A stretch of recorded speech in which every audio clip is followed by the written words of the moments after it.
द्वारा पैदा की गई किसी भी वस्तु का उचित मूल्य तय नहीं कर पा रहा है, तो या तो ये कानून रद्द होना चाहिए और या किसानों को अपनी पैदा होने वाली हर वस्तु का भाव तय करने का अधिकार स्वयं किसानों के हाथ में होना चाहिए। अगर हमारे देश में बड़े बड़े उद्योगपति अपने द्वारा पैदा किए गए सामानों का भाव खुद तय कर सकते हैं, साबुन पैदा करने वाला उद्योगपति साबुन का भाव तय कर सकता है, जूता बनाने वाला मोची जूते का भाव खुद तय कर सकता है, कपड़ा बनाने वाला जुलाहा कपड़े का भाव खुद तय कर सकता है, तो खेती में गेहूं पैदा करने वाला किसान अपना भाव खुद तय क्यों नहीं कर सकता? ऐसी उसमें कौन सी कमी है जो वो अपने गेहूं का भाव खुद तय नहीं कर सकता? और सरकार ने उद्योगों में पैदा होने वाली वस्तुओं के भाव तय करने के लिए एक पैमाना बना रखा है, वही पैमाना खेती में पैदा होने वाली वस्तुओं के भाव तय करने के लिए क्यों नहीं इस्तेमाल किया जाता? उद्योगों की वस्तुओं का भाव बहुत ज्यादा और खेती की वस्तुओं का भाव बहुत कम। मुझे ये बहुत दर्द से कहना पड़ता है कि मैं एक किसान के रूप में 1.5 किलो गेहूं अगर पैदा करूं और वो 1.5 किलो गेहूं में बाजार में बेच कर आऊं, तब उसमें से मात्र इतना रुपया मुझे मिलेगा कि मैं नहाने का एक साबुन उससे खरीद सकता हूं। नहाने का एक साबुन 18 रुपए का आता है और मेरा 1.5 किलो गेहूं बाजार में लगभग 18 रुपए का बिक पाता है। तो मैं 1.5 किलो गेहूं बेचूं तो एक साबुन मिलता है नहाने का, 1 किलो गेहूं बेचूं तो एक साबुन मिलता है कपड़ा धोने का। अगर 1 किलो गेहूं किसी परिवार को दे दिया जाए, उसकी 2 समय की आजीविका जीवन का खर्च उसमें से चल जाए, रोटी का खर्च उसमें से चल जाए, उतना गेहूं बेचता हूं तो एक साबुन आता है। आप सभी मध्य प्रदेश के किसान भाई बहन यहां आए हैं, आप अपने दिल पर हाथ रखकर ये पूछिए कि हरिद्वार आने में और हरिद्वार से वापस जाने में आपका जो रेल में किराया खर्च हुआ है, जो बस में किराया खर्च हुआ है, इस किराए को निकालने के लिए कम से कम आपको 1 क्विंटल गेहूं बेचना पड़ा होगा या 1.5 से 2 क्विंटल धान बेचना पड़ा होगा, तब जाकर आप यहां पर आ पाए हैं। माने आपका 1-1.5 क्विंटल गेहूं बिक जाए, 1-1.5 क्विंटल धान बिक जाए, तब कुछ 100 किलोमीटर की दूरी तय करके आप मध्य प्रदेश से हरिद्वार आ सकते हैं।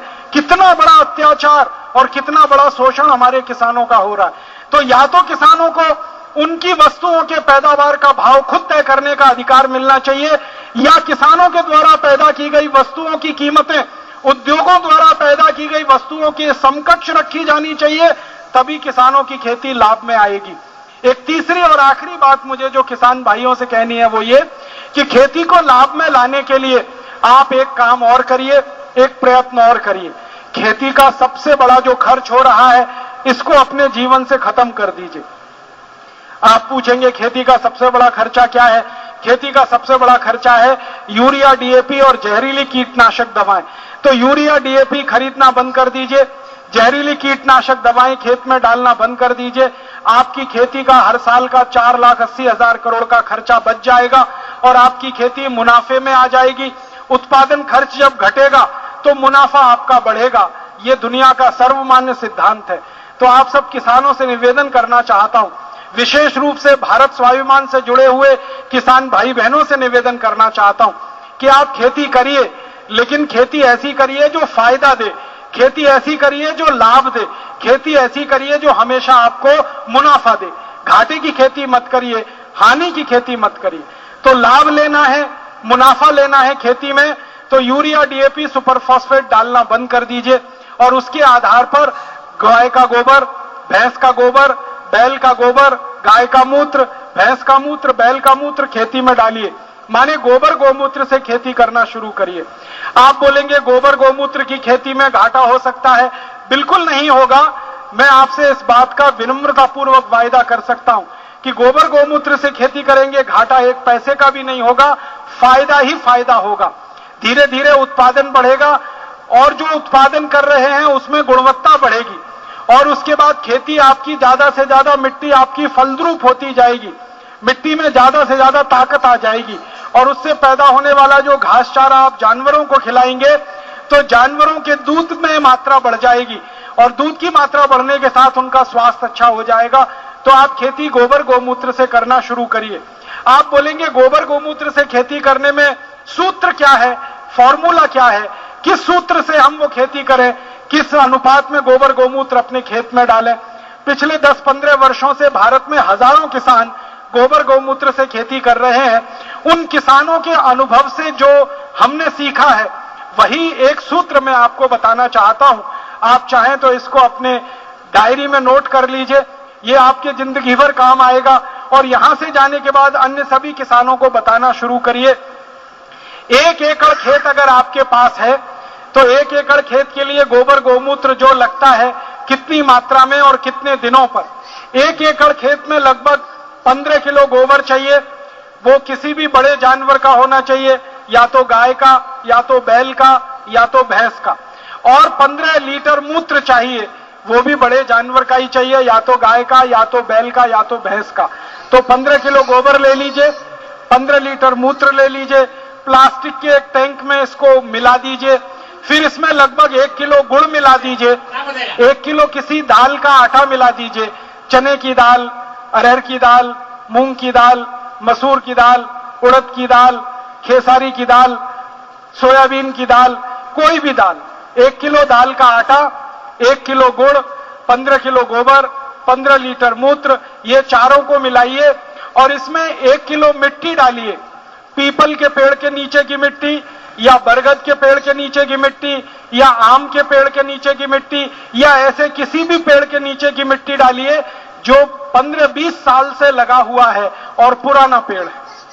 तो 1 किलो किसी बड़े पेड़ के नीचे की मिट्टी, 1 किलो गुड़, 1 किलो दाल का आटा, 15 किलो गोबर, 15 लीटर मूत्र, ये पांचों चीजों को एक प्लास्टिक के टैंक में मिला लीजिए।